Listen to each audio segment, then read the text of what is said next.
नमस्ते दोस्तों, welcome to Monday morning tech, आपका वीकली टेक अपडेट स्टेशन। यहाँ हम बात करते हैं सिर्फ और सिर्फ टेक्नोलॉजी। हर वीक मैं आपके लिए लेकर आता हूँ दुनिया भर की hottest viral tech news, latest updates और वो डेवलपमेंट्स जो फ्यूचर को शेप कर रही है। So hit the subscribe button and press the bell icon for further notification. And चलो शुरू करते हैं इसी वीक का और खास करके इसी साल का पहला tech breakdown right here on Monday morning take.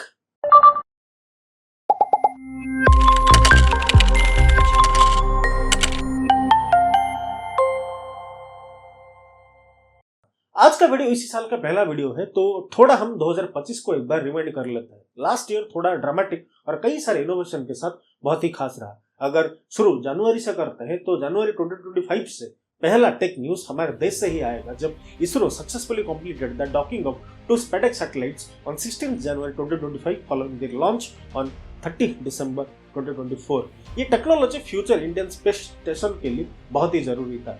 Human space mission, satellite repair, fuel transfer जैसे कामों के लिए डॉकिंग मैंडेटरी होती है। और इस सक्सेस के बाद इंडिया उन गिनती के देशों में आ गया जिनके पास बेस्ट डॉकिंग कैपेबिलिटी अब अवेलेबल है, like Russia, China and USA.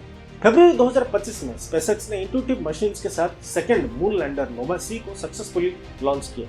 यह मिशन इसीलिए वायरल हुआ क्योंकि प्राइवेट कंपनीज अब मून मिशन में सीरियस रोल प्ले कर रही है, जो पहले सिर्फ गवर्नमेंट ही करती थी। सोशल मीडिया पर लॉन्च विजुअल्स और मून लैंडिंग एनिमेशंस काफी ट्रेंड हुए। मार्च 2025 में ग्लोबल लेवल पर एआई एजेंट्स यानी ऑटोमेटेड एआई असिस्टेंट्स को इंडस्ट्री में लॉन्च और रोल आउट के काफी न्यूज वायरल हुए।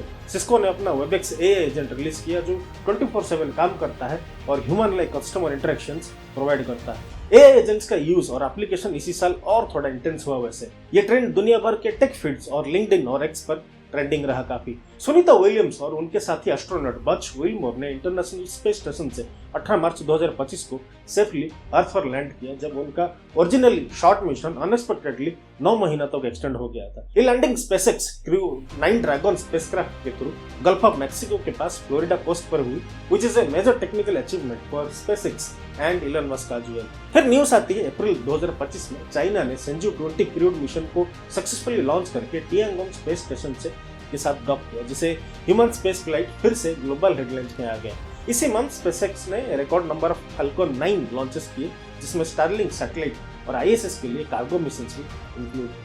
अप्रैल के बीच में नासा के लूसी स्पेसक्राफ्ट ने एस्ट्रॉयड डोनाल्ड जॉनसन का क्लोजअप इमेज भेजा, जो साइंस कम्युनिटी में काफी वायरल भी हुआ था। 16 अप्रैल 2025 को ओपनएआई ने अपने नए एआई मॉडल्स O3 और O4 मिनी लॉन्च किया, जिससे एआई परफॉर्मेंस और एफिशिएंसी को लेकर ग्लोबल डिस्कशन स्टार्ट हो गई। जून में एआई इंडस्ट्री का सबसे बड़ा चेंज ये रहा कि एआई सिर्फ बात करने का टूल से निकलकर रियल काम एग्जीक्यूट करने लगा, जैसे ईमेल्स लिखना, रिपोर्ट बनाना, डाटा एनालिसिस करना और डिसीजन रेकमेंड करना। इस चेंज ने जॉब रोल्स और प्रोडक्टिविटी दोनों को रिडिफाइन करना स्टार्ट कर दिया। इसी मंथ एआई चिप्स और डेटा सेंटर्स के लिए इलेक्ट्रिसिटी और हीट एक मेजर चैलेंज बना, जिसके चलते ओपनएआई, गूगल और मेटा जैसे कंपनीज एनर्जी यूसेज और इंफ्रास्ट्रक्चर कंट्रोवर्सी में भी रही।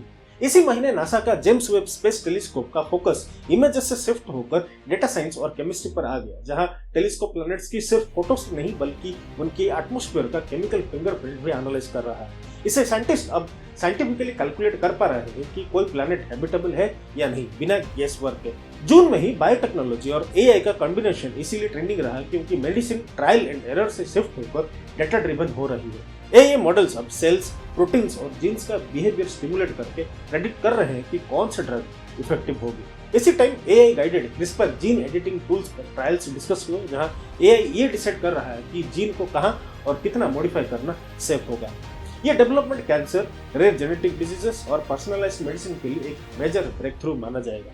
जुलाई 2025 में कुछ नए मॉडल्स लॉन्च हुए, जैसे सैमसंग गैलेक्सी Z Fold 7 और Flip 7 एंड OnePlus Nord 5, और भी बहुत सारे मॉडल्स लॉन्च हुए, मैं बताऊंगा नहीं। अगस्त 2025 में गूगल ने एंड्रॉइड 16 का वाइडर पब्लिक बीटा रिलीज किया, जिसमें AI based on device features, battery optimization और प्राइवेसी कंट्रोल्स टेस्ट के लिए यूजर्स को दिया।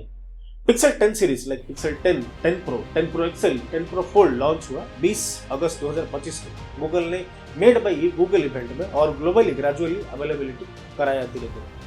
नानो बनाना ऑफिशियली जेमिनी 2.5 फ्लैश इमेज को गूगल ने 26 अगस्त 2025 को पब्लिकली लॉन्च किया, जिसे इमेज जनरेशन और एडिटिंग के लिए जेमिनी ऐप और गूगल एआई सर्विसेज में इंट्रोड्यूस किया गया। एप्पल ने सितंबर 2025 में अपना एनुअल हार्डवेयर इवेंट होस्ट किया, लाइक आईफोन 17 सीरीज अनवेल हुई, स्टैंडर्ड, प्रो, एयर जैसे मॉडल्स लॉन्च हुआ, एप्पल वॉच सीरीज 11 लॉन्च हुआ, iOS 26, iPad OS 26, Watch OS 26, Mac OS 26 का public stable roll out start हुआ। सितंबर के महीने में ही OpenAI और बाकी AI कंपटीटर्स ने एंटरप्राइज AI टूल्स के प्रोडक्शन अपडेट्स निकाले, API प्राइसिंग और सेफ्टी फ्रेमवर्क्स में भी चेंजेस लाए। एनवीडिया ने यूके, EU और एशिया के साथ AI कंप्यूट पार्टनरशिप किया, large scale GPU cluster developments announce करने के साथ पूरा साल बहुत सारा सुर्खियों में रहा विद सो मेनी इन्वेस्टमेंट, जो हम आने वाले वीडियो में इसी चैनल में बात करेंगे। हर साल अक्टूबर में नोबेल प्राइज अनाउंस होता है और 2025 भी एक्सेप्शन नहीं था। मेडिसिन में Mary E Brunkow, Fred Ramsdell, Shimon Sakaguchi ने इम्यून सिस्टम पर रिसर्च के लिए नोबेल जीता। फिजिक्स में John Clarke, Michael H Devoret, John M Martinis को क्वांटम सर्किट्स डिस्कवरी के लिए नोबेल मिला। केमिस्ट्री में Susumu Kitagawa, Richard Robson, Omar Yaghi को एमओप्स के डेवलपमेंट के लिए भी अवार्ड दिया गया। लास्लो क्लासना होरकाई को लिटरेचर के फील्ड में उनकी डीप राइटिंग के लिए नोबेल दिया गया और मारिया कोरिना माकादो को वेनेजुएला में पीसफुल डेमोक्रेटिक एफर्ट्स के लिए भी नोबेल पीस प्राइज मिला और डोनाल्ड ट्रंप को बहुत गिड़गिड़ाने के बाद भी नहीं मिला। और इकोनॉमिक्स में जोएल मोकी, फिलिप आगियोन और पीटर होविट को इनोवेशन और इकोनॉमिक ग्रोथ की थ्योरी के लिए नोबेल भी दिया गया। नवंबर मंथ में इंडिया में ऑटोमेसिस AI का ऑफिशियल लॉन्च हुआ, जो एक इंडियन सेंट्रिक AI प्लेटफॉर्म के रूप में प्रोजेक्ट किया गया, जहां डाटा सॉवरेनिटी, लोकल होस्टिंग और अफोर्डेबल AI एक्सेस पर एम्फेसिस दिया गया। और इसी महीने में OpenAI ने ChatGPT का वर्जन 5.1 का रोल आउट स्टार्ट किया, जिसमें स्टेबिलिटी, रीजनिंग और एंटरप्राइज यूज के लिए इंक्रीमेंटल इंप्रूवमेंट्स पर फोकस था और ये अपडेट डेवलपर्स और बिजनेस के बीच काफी डिस्कस हुआ। बट इसे ChatGPT स्पेशली सैम ऑल्टमैन को काफी न्यूज में रहना पड़ा। क्यों? क्योंकि 18 नवंबर 2025 को गूगल ने अपना highly anticipated Google Gemini 3 LLM को लॉन्च किया ऑफिशियली। इसे गूगल सर्च और developers AI studio vertex AI के लिए रिलीज किया। 20 नवंबर 2025 को नानो बनाना प्रो यानी जेमिनी 3 प्रो इमेज रिलीज हुआ, जो नानो बनाना का अपग्रेडेड वर्जन है और ज्यादा एक्यूरेट स्टूडियो क्वालिटी विजुअल्स और बेटर एडिटिंग फीचर्स प्रोवाइड करता है, जिसकी वजह से सैम ऑल्टमैन की फट गई and he declared board red in OpenAI। 2 दिसंबर 2025 को MIT के केमिस्ट ने फंगल कंपाउंड वर्टिसिलिन A का पहली बार कंप्लीट सिंथेसिस रिपोर्ट किया, जो ब्रेन कैंसर जैसे एग्रेसिव ट्यूमर्स पर काम आने वाली एक प्रॉमिसिंग एंटी कैंसर एजेंट माना जा रहा है। 4 दिसंबर 2025 को Gemini 3 deep think mode launch हुआ। ये खासतौर पर मुश्किल मैथ्स और साइंस प्रॉब्लम को सॉल्व करने के लिए बनाया गया है। 11 दिसंबर 2025 को OpenAI ने ChatGPT 5.2 मॉडल लॉन्च किया, जो ChatGPT के नेक्स्ट जनरेशन AI मॉडल है और बिजनेस एंटरप्राइज वर्कफ्लोस को और भी पावरफुल बनाता है। और ये कितना पावरफुल बनाता है और ये जेमिनी और क्लाउड जैसे बाकी LLM से कितना पावरफुल है, वो आप एक बार मुझे कमेंट में बताना। फिर 15 दिसंबर 2025 को यूनिवर्सिटी ऑफ पेंसिल्वेनिया और यूनिवर्सिटी ऑफ मिशिगन के साइंटिस्ट दुनिया के सबसे छोटे fully programmable autonomous robots develop किए, जिनका साइज सिर्फ 200 × 300 × 50 माइक्रोमीटर्स है। क्वांटम एडवांस में माइक्रोसॉफ्ट ने अपना माजोराना 1 चिप दिखाया, जो क्वांटम कंप्यूटिंग को कमर्शियल यूज के और करीब ले आया है। 18 दिसंबर 2025 को चाइनीज रिसर्चर ने लाइट जेन नाम का एक ऑप्टिकल चिप रिप्रेजेंट किया, जिसमें 2 मिलियन फोटो न्यूरॉन है और ये ट्रेडिशनल इलेक्ट्रॉनिक चिप्स से काफी ज्यादा कंपाउंडिंग स्पीड और एनर्जी एफिशिएंसी ऑफर करता है। इसके बारे में भी हम आगे आने वाली वीडियो में भी बात करेंगे। फिर दिसंबर 19 में एक रेयर इंटरस्टेलर कॉमेट 3I/Atlas धरती से करीब होके गुजरा। ये सोलर सिस्टम से बाहर आने वाली तीसरी ऐसी ऑब्जेक्ट है। फिर न्यूज आ रही है जापान से, जहां जापान के कुछ रिसर्चर ने एक ऐसा गट बैक्टीरियम विंगेला अमेरिकाना की पहचान की, जो चूहों में कोलोरेक्टल ट्यूमर्स को खत्म करने में कामयाब रहा। अब ये ह्यूमंस के ऊपर कैसे डेवलप होगा, वो आने वाला टाइम बताएगा। फिर सैमसंग ने अपना ट्रिपल स्क्रीन वाला फोल्डेबल फोन शोकेस किया, जो मोबाइल मल्टीटास्किंग को नए लेवल पर ले जाता है और वही आईफोन अब तक सिंगल फोल्ड चेस कर रहा है। चाइना के स्टार्टअप डीपसीक ने अपना R1 मॉडल ओपन सोर्स किया। इसने मार्केट में हलचल मचा दी, क्योंकि ये वेस्टर्न मॉडल्स के मुकाबले बहुत ही कम खर्चे में वैसी परफॉर्मेंस देती है जितना बाकी दे रहा है। 24 दिसंबर 2025 को इसरो ने blue bird block 2 satellite successfully orbit में भेजा, जो दुनिया भर में 4G 5G कनेक्टिविटी को डायरेक्ट मोबाइल फोन तक पहुंचाने में हेल्प करेगा। मतलब सेल टावर की जरूरत अब कम हो सकती है। फिर न्यूज आई एनवीडिया से, जब एनवीडिया ने ग्रॉक के साथ एक non executive license agreement sign किया, जिसमें एनवीडिया ग्रॉक की AI इन्फ्रेंस चिप टेक्नोलॉजी का लाइसेंस लेकर अपना AI इंफ्रास्ट्रक्चर में इंटीग्रेट करेगा। ये डील ऑफिशियली अनाउंस हुआ 24 दिसंबर 2025 को, जब ग्रॉक ने अपना न्यूज रूम में बताया कि एनवीडिया के साथ अपना एग्रीमेंट साइन किया। तो ये सब थी पिछले साल की कुछ ऐसे खबरें जो गेम चेंजिंग रही।